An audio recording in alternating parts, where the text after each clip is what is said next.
नमस्कार साथियों, स्वागत है आप सभी का हमारे Khurana study official YouTube channel पर। साथियों, आज की हम इस वीडियो में हमारी दैनिक पाठ योजना जो विज्ञान की है उसके बारे में हम बात करेंगे। तो साथियों, एसटीसी और बीएड के जो भी विद्यार्थी हैं, इन साइंस की पाठ योजना को आसानी से आप बना सकते हैं। और यदि आप लोग एसटीसी में हो तो वीएसटीसी फर्स्ट ईयर और सेकेंड ईयर दोनों वर्ष के विद्यार्थियों के लिए यहाँ पर इंटर्नशिप की संपूर्ण डायरिया प्रोवाइड की जाती हैं, तो आप लोग यहाँ से परचेज कर सकते हैं। तो साथियों, चलते हैं आज की हम इस वीडियो में बात करेंगे जंतुओं में जनन नामक प्रकरण के बारे में। साइंस की पाठ योजना होगी जिसमें क्लास आपका 8 होगा। अब हम शुरुआत करते हैं। सबसे पहले आपको प्राप्त उद्देश्यों के अंतर्गत लिखना होगा। पहला पॉइंट है ज्ञानात्मक उद्देश्य। अपेक्षित व्यवहार परिवर्तन में आपको लिखना है कि विद्यार्थी जंतुओं में जनन का प्रत्यास्मरण कर सकेंगे, विद्यार्थी जंतुओं में जनन का प्रत्याभिज्ञान कर सकेंगे। उसके बाद अवबोध उद्देश्य, विद्यार्थी लेकिन जनन, अलैंगिक जनन, परकनली शिशु, क्लोन आदि पदों की व्याख्या कर सकेंगे। विद्यार्थी जंतुओं में लैंगिक व अलैंगिक जनन में अंतर कर सकेंगे। उसके बाद ज्ञानोपयोग उद्देश्य, विद्यार्थी जंतुओं में जनन विषय से प्राप्त ज्ञान का दैनिक जीवन की नवीन परिस्थितियों में उपयोग कर सकेंगे। उसके बाद अगला पॉइंट है विद्यार्थी जंतुओं में जनन विषय से संबंधित ज्ञान का उच्च अध्ययन में उपयोग कर सकेंगे। उसके बाद कौशलात्मक उद्देश्य में विद्यार्थी जंतुओं में जनन विधियों की उदाहरण सहित सूचीबद्ध कर सकेंगे और विद्यार्थी हाइड्रा में मुकुलन एवं अमीबा में द्विखंडन को चित्र द्वारा समझ सकेंगे। अगला पॉइंट है अभिरुच्यात्मक या अभिरुचि उद्देश्य, विद्यार्थी जंतुओं में जनन के बारे में अध्ययन करने में रुचि लेंगे और विद्यार्थी जंतुओं में जनन से संबंधित समूह चर्चा में भाग लेने में रुचि ले सकेंगे। उसके बाद अभिवृत्ति उद्देश्य, विद्यार्थी जंतुओं में जनन विधियों से जुड़े वैज्ञानिक तथ्यों के प्रति विश्वास प्रकट कर सकेंगे और विद्यार्थी जंतुओं में जनन से संबंधित तथ्यों के प्रति सकारात्मक दृष्टिकोण उत्पन्न कर सकेंगे। इस तरीके से आपको अपने उद्देश्य लिखने हैं। उसके बाद आता है शिक्षण सहायक सामग्री। तो साथियों, इसमें आपको लपेट फलक, चौक, डस्टर, संकेतक, चार्ट एवं समस्त कक्षा उपयोगी सामग्री ये लिखना है। अगला शिक्षण विधियाँ।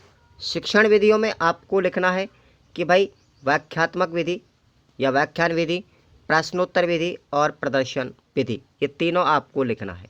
उसके बाद पूर्व ज्ञान की बात करते हैं। तो विद्यार्थी जंतुओं में जनन के विषय में सामान्य जानकारी रखते हैं।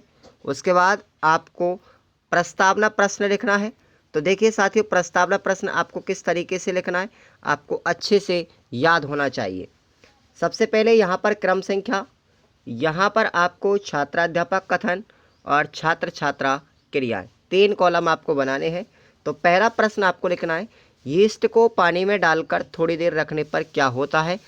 तो आपका उत्तर आएगा उसकी संख्या में वृद्धि होती है। दूसरा प्रश्न है कि यीस्ट की संख्या में वृद्धि किस प्रक्रिया के कारण हुई। तो उत्तर होगा जनन के कारण। क्वेश्चन नंबर 3 है कि यीस्ट में इस जनन को क्या कहते हैं। उत्तर होगा मुकुलन। प्रश्न संख्या 4 है कि मुकुलन जनन की कौन सी विधि है। तो उत्तर होगा आपका अलैंगिक जनन विधि। और 5वां प्रश्न है जंतुओं में जनन किस प्रकार होता है। तो साथियों, ये अंतिम प्रश्न आपका समस्यात्मक प्रश्न होगा, विद्यार्थी उत्तर नहीं दे पाएंगे। उसके बाद आपको उद्देश्य कथन लिखना है। उद्देश्य कथन देखिएगा बच्चों, आज हम जंतुओं में जनन के बारे में विस्तार से अध्ययन करेंगे। साथियों, वीडियो को लाइक कर दीजिएगा और आप लोग यहाँ से वीडियो के माध्यम से बना सकते हैं अपने लेसन प्लान। और यदि आप पीडीएफ लेना चाहते हो तो हमारे इस दिए गए नंबर पर कांटेक्ट करके आप लोग पीडीएफ परचेज कर सकते हैं। पीडीएफ ज़्यादा महंगी भी नहीं होंगी, मात्र 79 रुपये चार्ज होगा।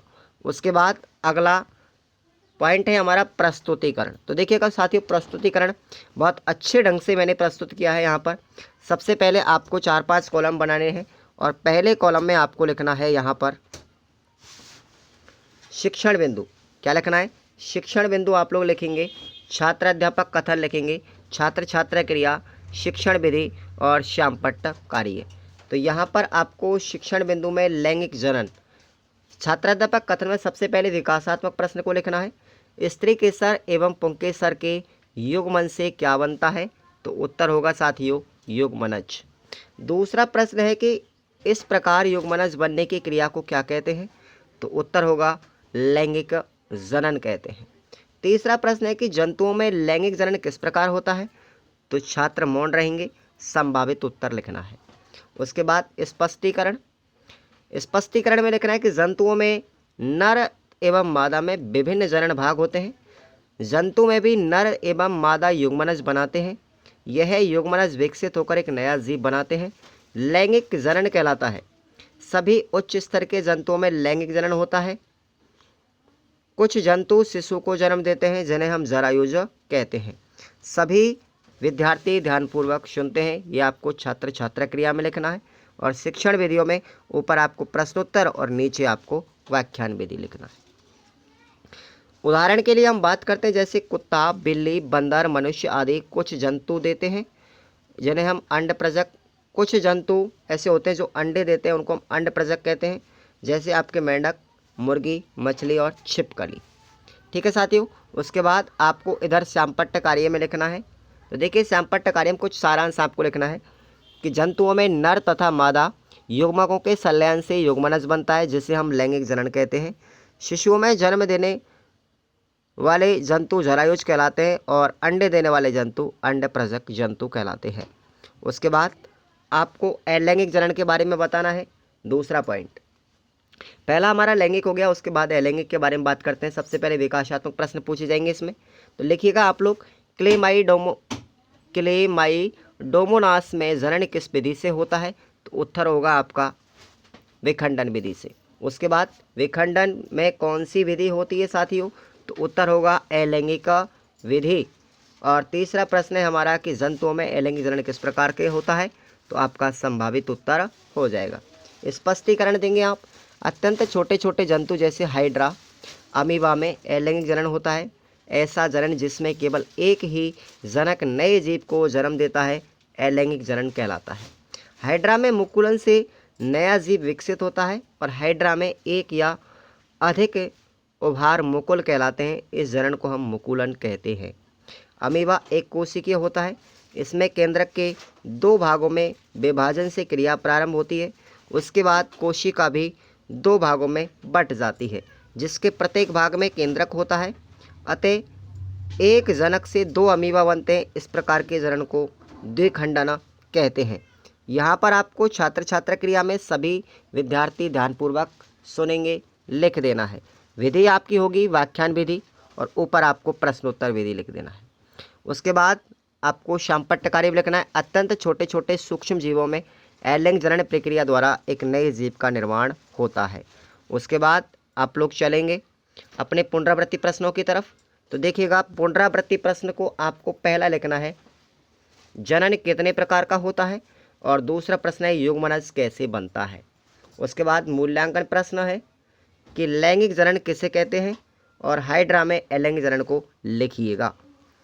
और अगला पॉइंट है कि गृह कार्य देंगे आप लोग बच्चों को। तो हमने गृह कार्य में दे दिया है, बड़ा प्रश्न है अमीबा में द्विखंडन की प्रक्रिया का सचित्र वर्णन कीजिए। और यहाँ पर आपको पर्यवेक्षक टिप्पणी के रूप में सिग्नेचर खुद को नहीं करने, एग्जामिनर अपने आप कर देगा।